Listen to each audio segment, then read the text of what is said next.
De este lado, la chica de suéter negro, por favor.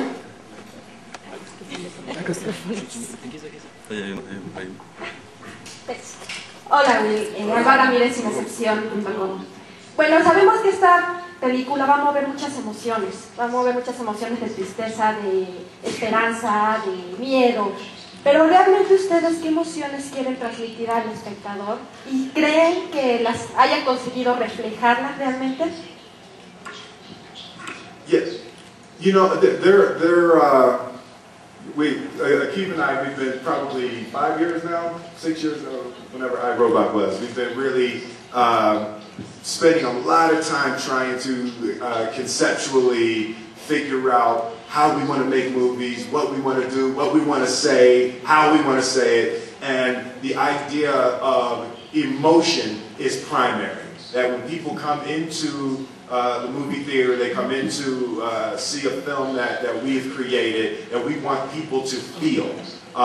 We don't want it to shy away and back off of things that might be aggressive or harsh, as long as they tell a real human story, as long as they reveal a human truth, as long as they connect to an idea that resonates with people as true. So again, you know, as I said earlier, I feel like I'm better than I've ever been, and I feel that I'm able to touch people and to be able to create art that even if for one person inspires them the way that Star Wars inspired me in that movie theater 20 some odd years ago. La camisa de rayas otra vez, por favor. Nice shirt again. Dijiste que eres una persona a quien le gusta transmitir un mensaje. Esta es una pregunta para los tres. ¿Qué mensaje desean transmitir a través de esta película?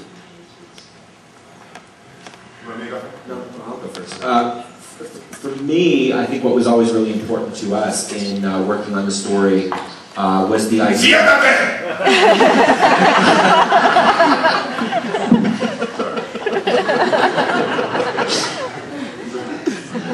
What was important for us, I think, was really this message of hope, that in surviving in this hostile world, and after experiencing so much loss and so much trauma, being able to somehow find hope. And how you do that is kind of the trick. For me, I connected to the idea that no matter how awful it gets, no matter how terrible, no matter how bad the events may be, that the way the universe works, there will always be a rebirth after the death. That there is no such thing as the complete destruction of anything. That it always continues. That there will be a tomorrow, no matter how dark today is. And that concept was a very powerful element of what drew me to be a part of this team. Muy guapo. Ya contestó. Allá, por favor, la persona del suéter de rombos. Hi, everybody. Welcome to Mexico. My question is for Will Smith. Well, in this point of your career, what do you think that is better for you? Play a character like the one in The Pursuit of Happiness that made you, that did you an Oscar nominee and all that stuff, or a character like this one, an action hero that keeps you as one of the blockbusters actors favorite for people? For me, it's very important to mix it up and to do different things. I think that you know, a film like the Pursuit of Happiness is just a wonderful, beautiful high point in my career. I think that it's a necessity in order to be able to connect to people with a film like the Pursuit of Happiness. I think that the audience and the people who appreciate the films I make have got to be on a journey with me.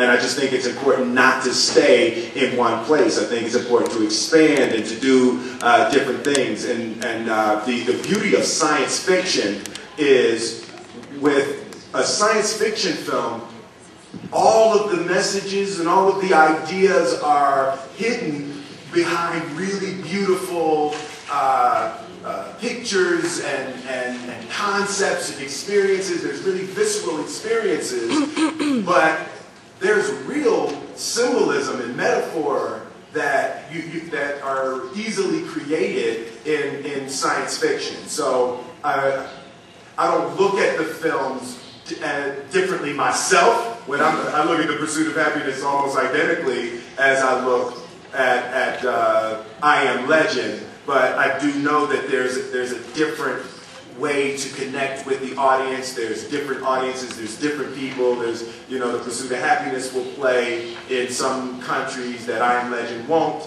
and vice versa. So to me, it's about when I look back at my career 20 years from now, I want to see a wonderful collage of hopeful messages. Like that? That was good, right? That was like, and you're on strike. That's why I had to do it myself. De este lado, por favor, la persona del anteojos. En estos tiempos que se habla mucho de calentamiento global, y bueno, esta película que es apocalíptica, ¿cuál creen que es el destino de la humanidad ante lo que estamos viviendo? Y la segunda pregunta es, ¿por qué incluir a Bob Marley al final?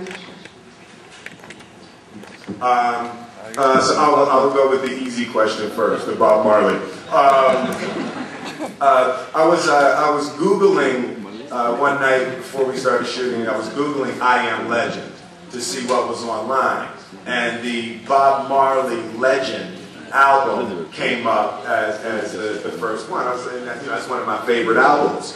So, you know, I clicked on the Bob Marley Legend, and I just started listening to the songs, and I couldn't believe how close the themes and the ideas and the concepts that Bob Marley was talking about, how close they were to the ideas that we have been discussing in the film. So, you know, I called Francis and Akiva and had them listen to the album, and you know, a few days later, Akiva came back with that wonderful Bob Marley speech that is a speech that actors would die to be able to say. It's just the beauty of the concept of Bob Marley having a virologist idea. You know, I thought that was genius. Do it.